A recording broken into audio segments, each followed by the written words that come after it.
At Emirates, we focus on three main areas in our sustainability and environmental program. First is naturally emissions and the fuel that we consume. Secondly is reducing the waste that we produce and procuring more responsibly, more sustainable materials. And the third area is preserving wildlife and habitats. And then on the materials that we procure and reducing the waste that we produce, we look at all aspects from the supply chain through to the end of life of the materials. And we're looking at all opportunities that we can to continue to reduce the amount of waste that we produce.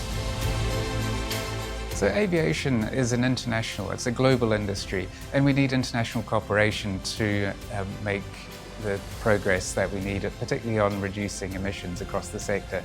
So in 2023, the United Arab Emirates hosted a major international conference on aviation and alternative fuels here in Dubai. So this conference brought together around 100 different countries and different organizations from around the world here in Dubai, and presented at the end, or reached agreement on a target in 2030 of reducing the overall carbon intensity of fuels by 5%. This shows a strong commitment by states and by the industry to help us deliver on this goal.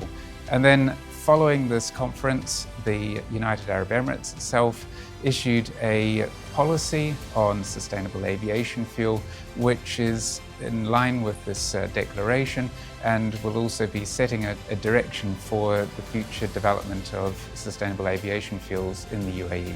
Our first flight on sustainable aviation fuels actually dates back to 2017, when we flew on SAF from Chicago O'Hare International Airport. But we're confident that with all of the efforts going into this sector, that we will be in a very good position in the coming years to greatly increase our uptake of SAF and to reduce the industry's emissions using lower carbon and sustainable aviation fuels into the future.